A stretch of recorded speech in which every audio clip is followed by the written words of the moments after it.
Hi, everyone. Welcome to the You-est You podcast. This is Julie Reisler. I am grateful to be here as your host, and I am really, really stoked to tell you about today's guest. And you're going to be blown away by her, and she is one powerful lady.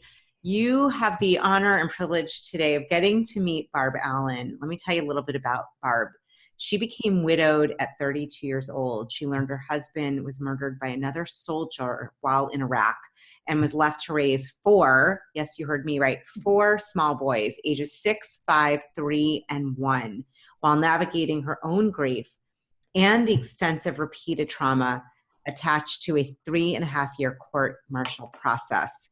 She suffered another trauma when the killer was acquitted.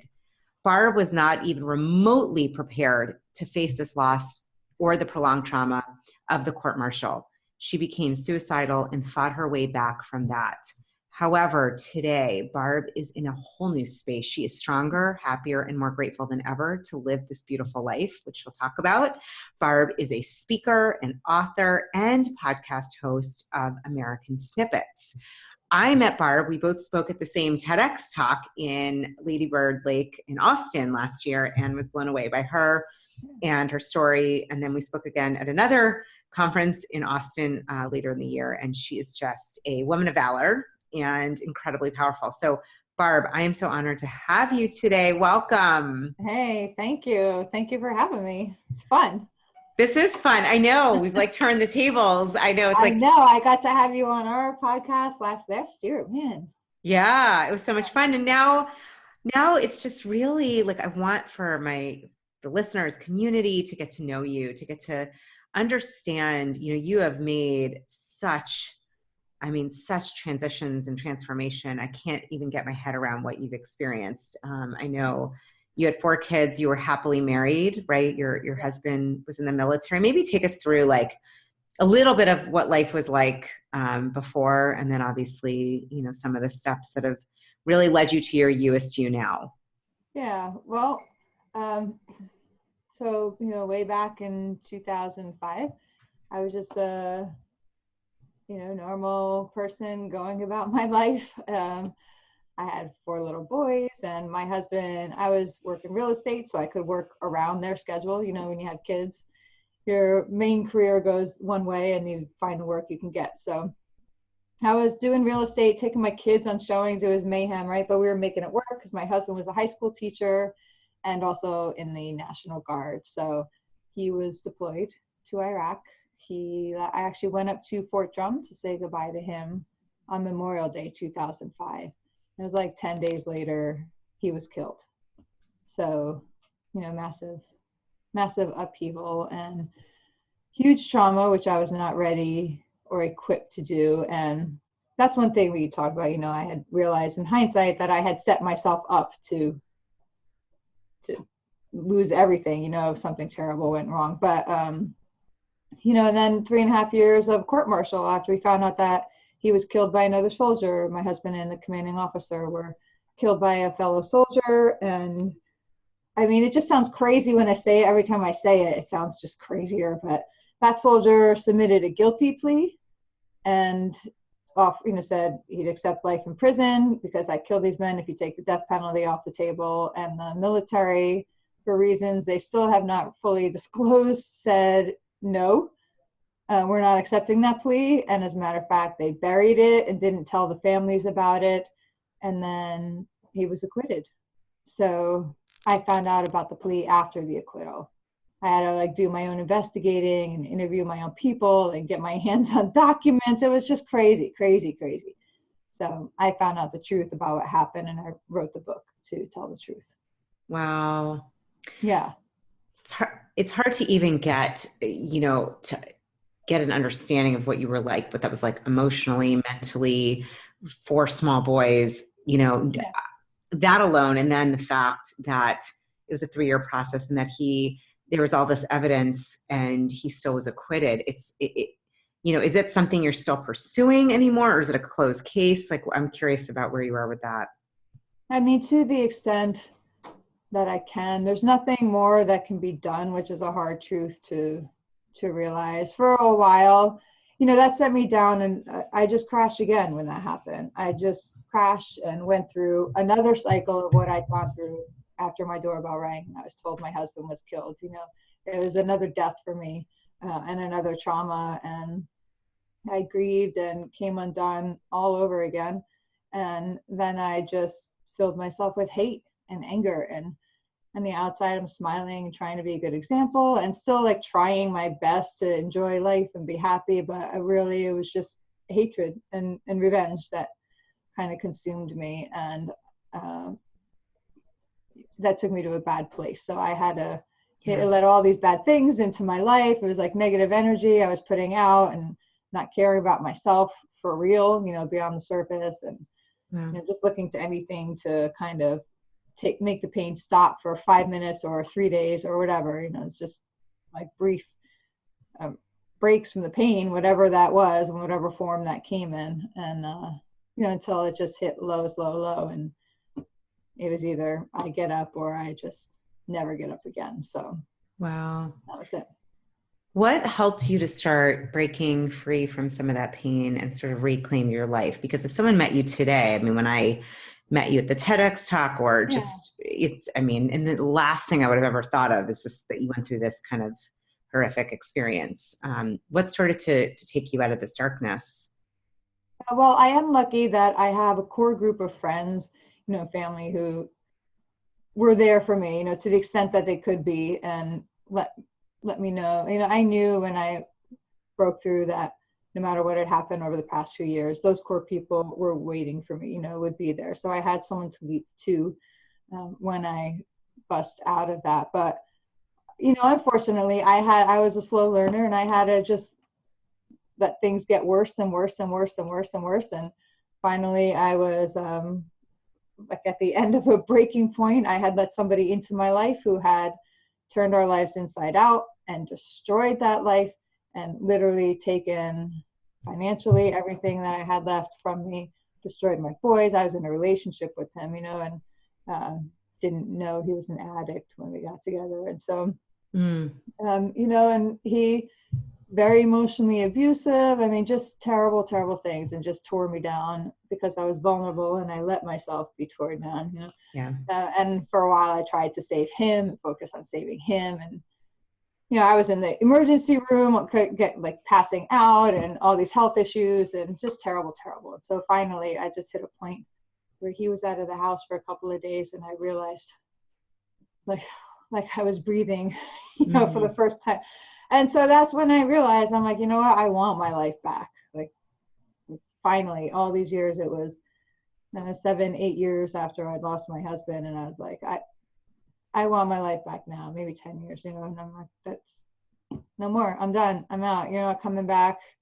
Like, today, I take my life back. Like, that was a reporter driving up the driveway when I'm on the phone with my ex, who's screaming at me from rehab. Literally, I dropped the phone to my side. This reporter randomly drives up my driveway just to check in and see how I'm doing.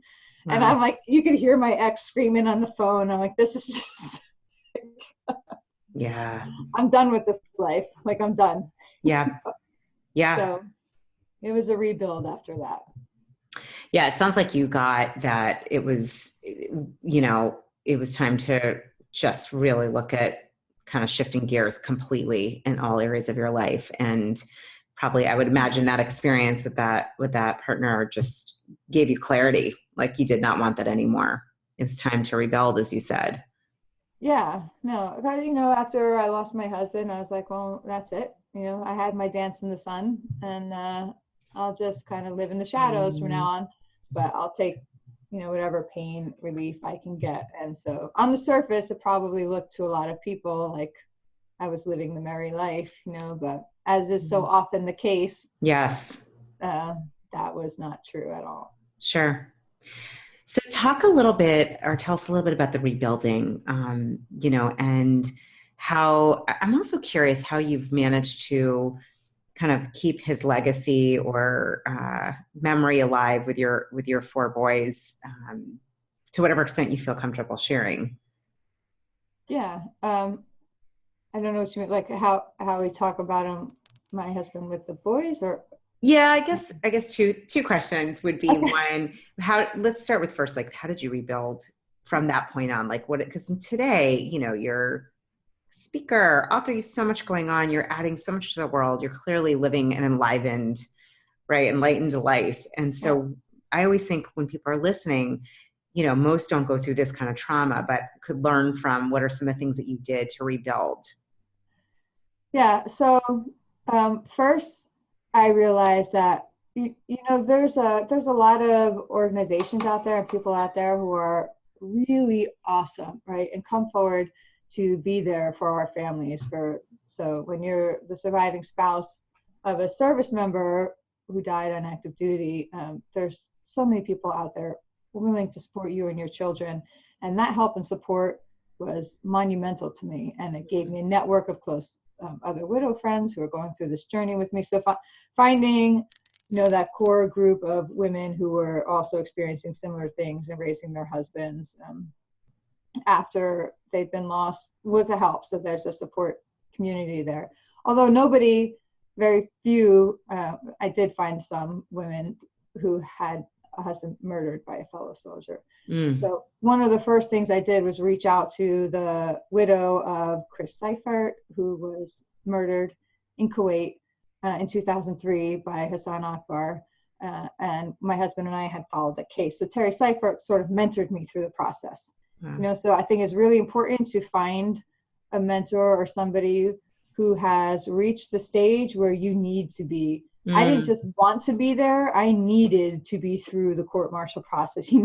I needed to come out the other side and see that. And having her talk me through that was huge. That helped me through. But in terms of putting it all back together, it was just a slow build. I realized I had to stop receiving value from other people and taking advantage of these events and these moments and these breaks that people were giving me. And I had to remind myself to return value to the world, and it was once I was able to return value and get back in the workforce after many years of looking, many years I couldn't break in because of the hiatus I'd had in my resume. Nobody cared. Nobody cared. They just saw that I hadn't been working, technically in the workforce for years. They didn't care about my books. They didn't care about my volunteer work. They didn't care I'd been widowed. They just saw, so I couldn't get back in. I became a veteran specialist because my county executive gave me a chance, and I started adding value back to the world. And once you start adding value back, everything changes. Everything changes. Yeah. For you. That is such great wisdom. Well, what I heard you say, I'm thinking of really, to find a mentor. So even if someone didn't go through this experience, you're in a tough spot, or you really are looking to kind of, as you said, rebuild. Finding a mentor who has reached the state that you need to be or want to be at. I love that. And it sounds like also it was slow. It didn't happen overnight. It was a slow rebuild. Yes. But once and everybody knows when they get to a point, you can tell somebody, hey, you really need to watch your diet. I see you getting unhealthy. Or, hey, maybe you're drinking too much. Or, hey, let's get you out of the house. Stop isolating so much. Or this relationship isn't good for you. Or you can know it yourself, but until everybody reaches that point, and this too, till you have that moment where you're face down and a smack in reality, until it's here and you feel it, you're not going to make the change, until you 100% want it. I'd like nicer abs, right? But I'm not invested enough to do more than 100 sit-ups a night. I'm like, I do my 100 sit-ups, that's good, I could do more, but I'm like, but if I needed those if I said to myself, I'm getting those, I'd be crushing it. I love it. So it's just the mindset. It's the mindset that you have about. 100 sit-ups is a lot. Good Lord, lady. I'm like, goodness, I think that's really, I'm like, I don't, good for you. It's not getting me where, I was when I was 20. When I was 20, man, I could kick anyone's ass. But, I gotcha. Away from where I was.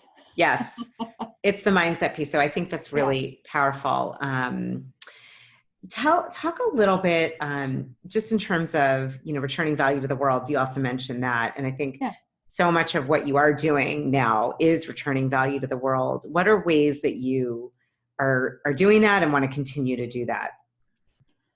So there's so many ways. And a lot of people I know, I remember when people would say this to me, like, Barb, you're just putting out such negative vibes in the world. You're so angry and you're this and that. And you got to believe, Barb, you have to believe that it's going to happen. You have to want it to. And I was like, what do you know? I'm trying, shut up kind of thing. So I think people have the same reaction when you say you have to add value. Right away, people are like, maybe somebody wants to add value, right? But you're so overwhelmed with life.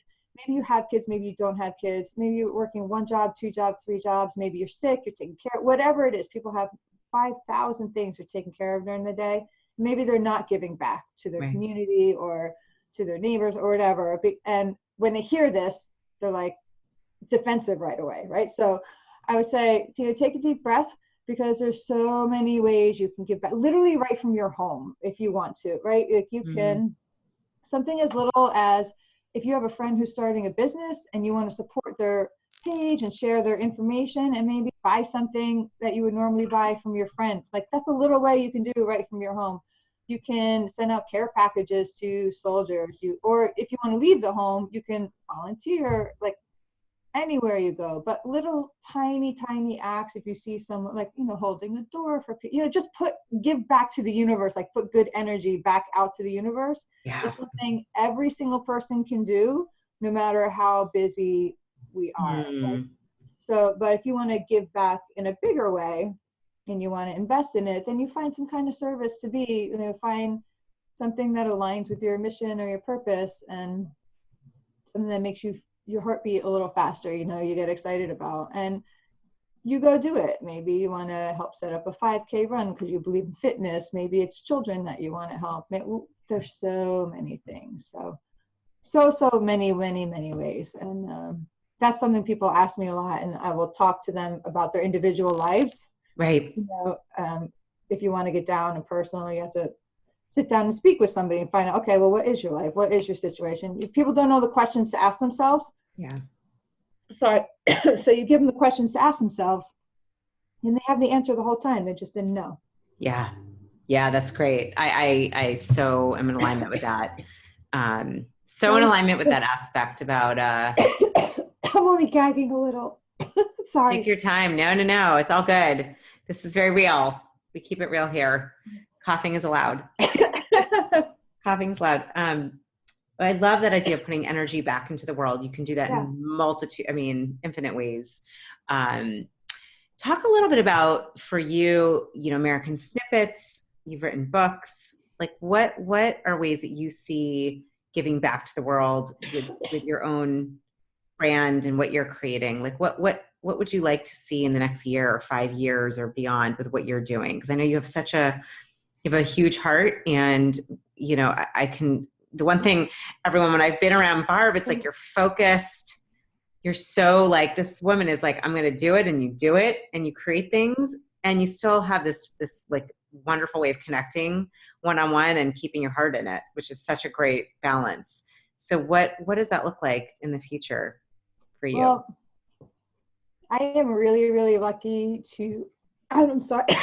We had a chimney incident here today. Oh, geez. We had a little smoke inhalation this morning. So I am very, very lucky to have found a partner who has the same vision as me and the same mindset. For a long time, until I started American Snippets, maybe I always felt like there was something wrong with me in some way, because I didn't fit into the 9-to-5 world. I didn't fit into like needing to know where I was going to be every Tuesday for the next 6 months, for the next 3 years of my life at 10 o'clock in the morning. I didn't need to know I was going to be in this office and most of the people I know like that or want that. They like the security. And so I'm lucky to have found somebody who has the same vision and mindset and believes in me and helped me believe in myself again. So American Snippets is when we were both talking, and I realized that even though I seem to have so many good things going on in my life, I was just in a bad mood. Like I would get up in the morning and I'd hop online or see these posts or see these news stories, turn on what, didn't matter which news station it was. Everything was just negative, right? It was, this country sucks, you suck, you suck more. It was like everybody's angry at each other, right? Yeah. Nobody can say anything without people getting nasty. And it just seemed like people saying there's no opportunity in the world, everything's done. Like I was internalizing and feeling it, right? The energy was almost like making me ill. And then I started to get angry. I'm like, man, my family gave up so much for this country. Like my husband literally gave his life for this country. My children lost their father. I lost my husband. We went through all of this stuff only to have everybody turn around and say that it's not good enough. Like what we all gave up so much for isn't good enough for everyone, or it's terrible, or it's doomed. And I was like, no, I'm not accepting this. Yeah. I don't accept this, And I knew so many people in my own life who are so amazing and achieving such extraordinary things in this country. I'm like, well, if I know that and I gain so much just by being around them, let's reverse the trend. Like for every nasty or doom and gloom article or something out there, let's put out 10 more that show the opposite, that show this country is great. And let's link people. Let's be a resource to promote the work that these people are doing and expand it. So that's why American Snippets was born. That's what awesome. we do.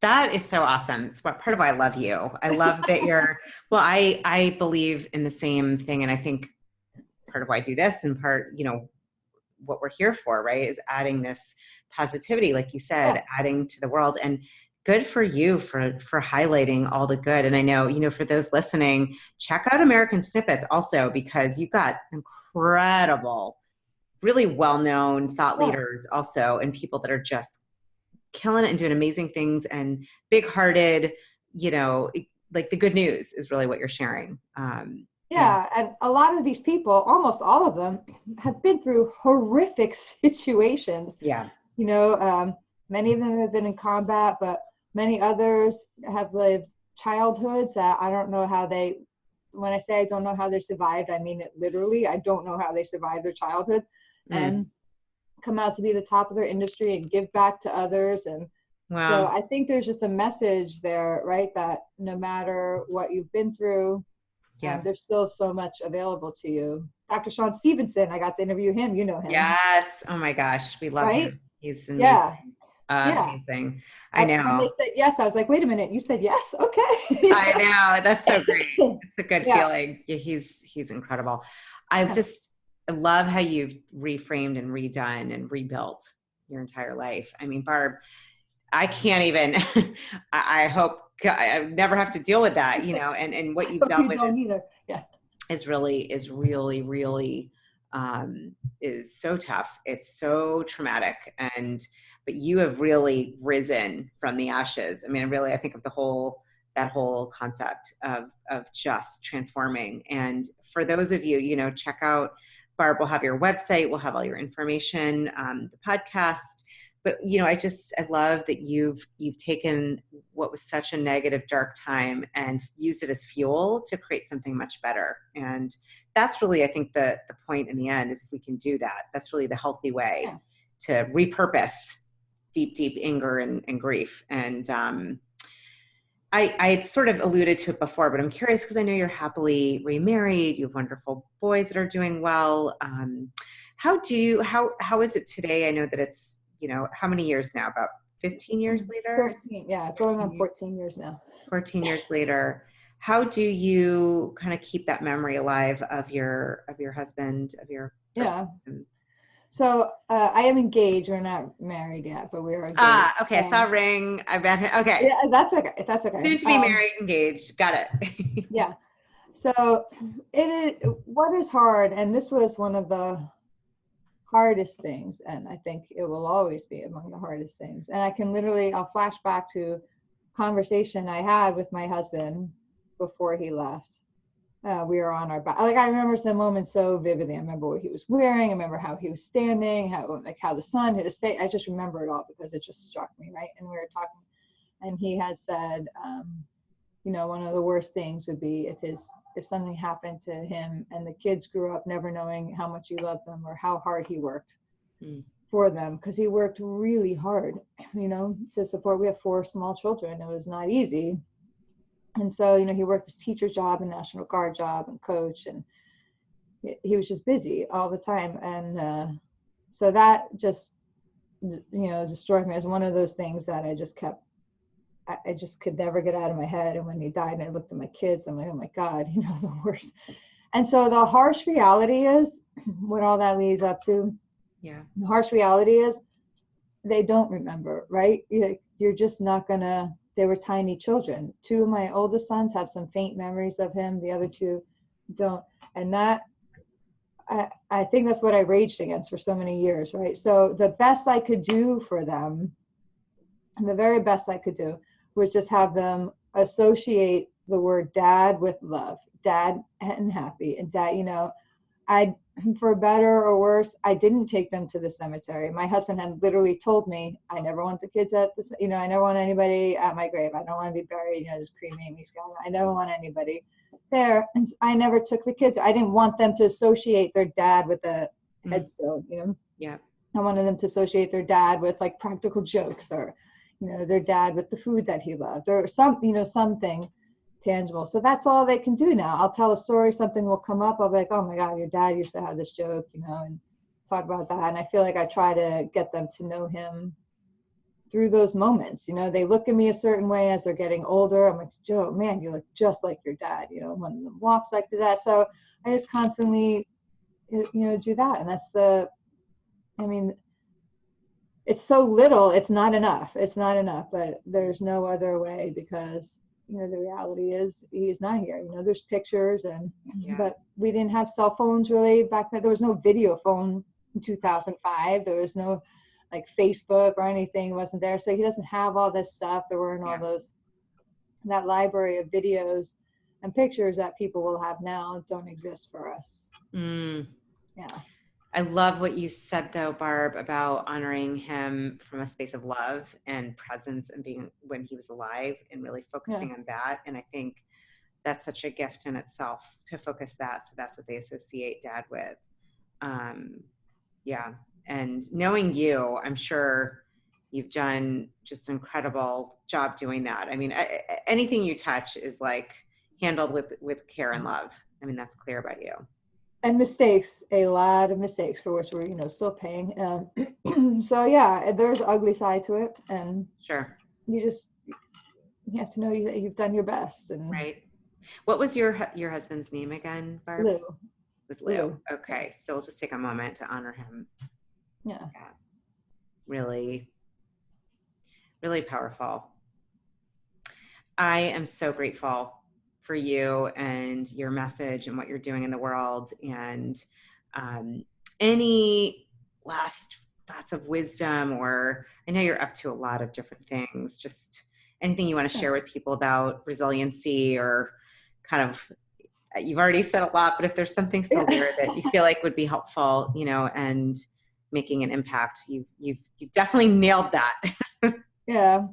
I mean, I think a lesson that I learned is that I set myself up before my husband died. I didn't even know it, but I had already given myself the mindset that I wouldn't survive something terrible happening. Like I literally looked in his eyes and said, I'll die if you do. I don't want anything to do with life without you. My life is nothing without you. And this is the message that I told myself every day for years and years. Mm-hmm. And so when my doorbell rang, that's what I had to address. That was the tool that I had crafted to address it, was that I can't survive, Wow. So, and that's very difficult to undo. Yeah. So I would just encourage people, look at the people you love, look at the worst case scenario. And nobody likes to hear this, right? But know that you are going to lose that person one day. And this is not a morbid way or whatever, but make every minute matter. Even the minutes that you're arguing, whatever, find something to laugh about it in your head, or just whatever you're doing, commit to it, own it, and just make it matter. And when the worst happens and something terrible happens in your life, hurry up and decide what the purpose of that pain is going to be before it decides for you. That's awesome. That's awesome. I'm kind of hearing make up your mindset, how it's going to go beforehand. So you're equipped versus what you're saying was really kind of these subconscious beliefs that you kept telling yourself consciously. Yeah, just start arming yourself now. Look, whatever happens is going to knock me down, destroy me for a little while, and I'm going to survive it. Like, Yeah. you have to, you just have to, or you're doing yourself a disservice. Yeah. Yeah. I love it. Yeah. Survive and thrive even. Survive and then thrive. Well, you're definitely thriving, and I'm on my way. You're a testament though to really, I just share with everyone listening, like, check you out. You're amazing what you're doing. I'm really honored to have you and to share your story. And I think of you as a friend and somebody who's just, doing awesome stuff in the world. I'm all about that. And you are that. And hats off to you, lady. Well, right back at you. You're doing cool things too. Thank you. In a much kinder way than I am. I always say that. Well, we do life we do it our own way. Maybe sometimes it could be a little more edge. I don't know. I'm working on that. I don't know. I think you're doing it perfectly for you. You're You-est You, Julie, and you're doing right. Just be your You-est You. Stay in our lane. That's what I always say. Stay in the lane. Stay in the lane. Mine has some unicorns. That's okay. Yours is definitely a lane of badassery. So oh my gosh, thank you so much, Barb. It's been awesome to have you here. I'm so excited to share you with everyone and everyone listening. I don't know how you can't be uplifted and get some amazing nuggets. We'll have show notes too with some great little tidbits that you said. And just thank you for who you are and being an inspiration, seriously, and for your service that you've encountered. Thank you.